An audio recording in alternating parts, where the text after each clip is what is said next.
each of us has a responsibility to ask whether this bill meets the needs of the people that we're honored to serve. Now, I grew up on a small farm, as many of you know, working the land, caring for animals, sometimes even cleaning barns. And I can tell you, this bill does not pass the smell test. For New Mexicans, hardworking people, this bill does not help our families get ahead. New Mexicans work hard. Folks are not looking for a handout. New Mexicans are the type of people who would give you the shirt off their back if you needed it. It's just who we are. And I'm proud of it. But sometimes people fall on hard times. And I'll remind you all that this could happen to any of us. We might need medical care. We might need help putting food on the table. Maybe support to care for a loved one, or just want enough security to know that a job will be there for us. Some claim that this bill will help Americans, which we know is not the truth. Because from where I stand, there is very little in this legislation that helps hardworking New Mexicans. Now, it's important that this debate is happening because now New Mexicans and people all across America can clearly see what's in this bill and what's not. As has been said time and time again this evening, the vast majority of this legislation benefits the ultra-wealthy, the wealthiest 0.1%, getting over 250 grand back in their pocket. Can you believe this? How many people might not make that in a lifetime? An extra $250,000 in their pockets. That's what this bill's about. Now, meanwhile, it does not help farmers. It does not support teachers or children. Nothing for New Mexico seniors who rely on Medicaid and SNAP. And nothing for New Mexicans who served our country and deserve our care in return. New Mexicans are hardworking people who believe in the values of loving your neighbor, following what the Bible teaches us. Do unto others as you have them do unto you. This bill goes against everything New Mexicans stand for. It's not honest, it's not caring, and it's not fair. Now, I've heard my colleagues try to claim that this bill does not cut assistance. That's a lie. It's not true. This bill cuts more than $1 trillion from the Supplemental Nutrition Assistance Program and Medicaid, for crying out loud. Senate Republicans are gutting the Affordable Care Act and ripping health care away from over 17 million Americans.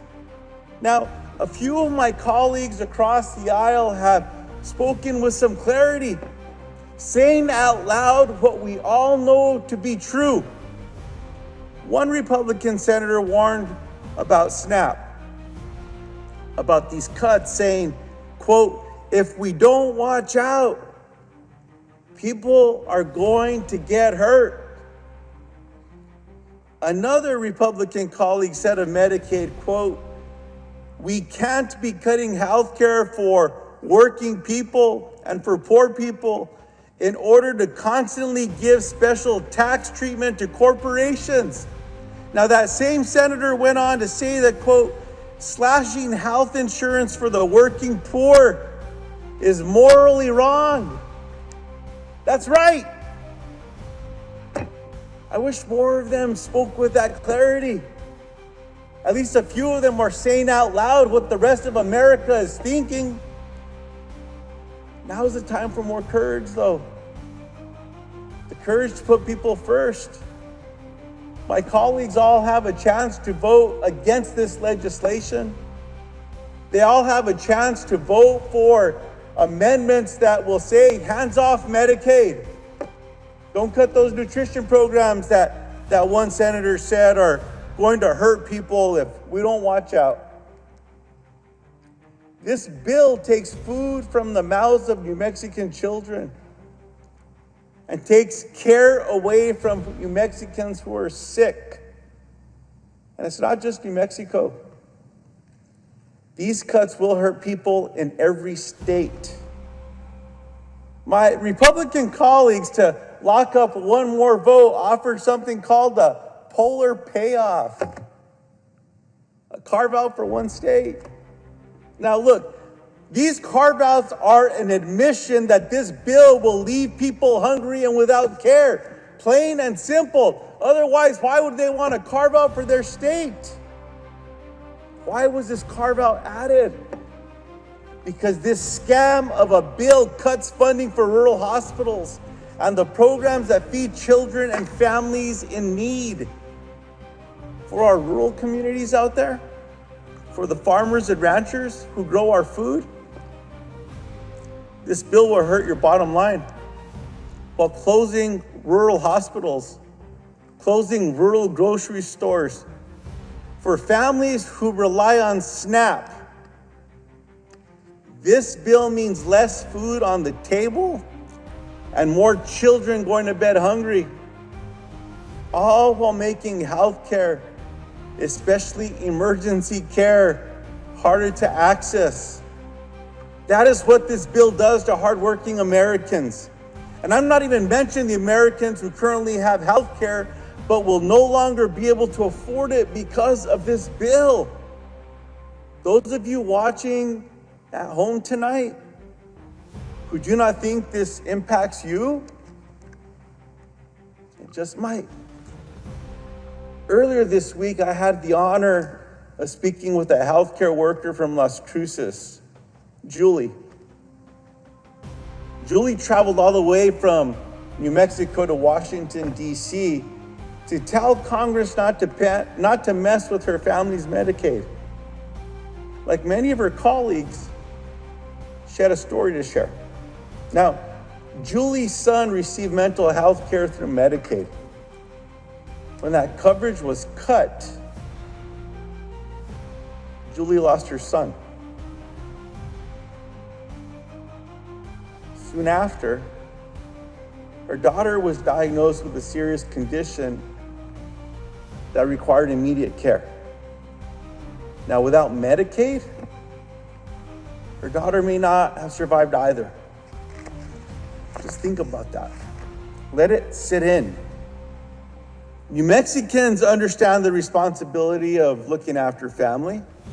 Like so many families in New Mexico and across the country, I grew up helping to take care of my grandparents, Grandma Nestora and Grandpa Celedon, my dad's parents.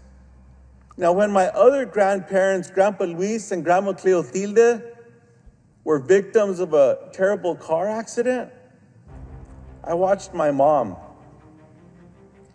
my uncles, my aunts, and my cousins show what grace looks like, what love feels like, what compassion really means. Now, this bill is a direct attack on those values. Values of helping one another and shared sacrifice. There's no shared sacrifice in this bill. Only more handouts for the wealthy. There is nothing in this bill that shows that we are all looking out for our neighbors across America. And like so many Americans, I'm so deeply concerned about the price tag. This bill would add more than $3 trillion to the national debt. Now, to people watching, this is not just a number. It affects your everyday life. Higher interest rates, Think about your credit cards, your car loans, your mortgages if you're fortunate to have one. This bill is going to make your life more expensive.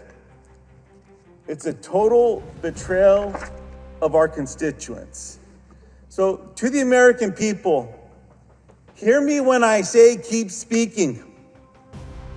You've done it before. The American people, all of you that spoke up, you helped stop the sale of our public lands. You made your voices impossible to ignore. Now, this bill is not the law of the land yet. But if we stay silent, it will be. So keep organizing, keep calling, and keep showing up.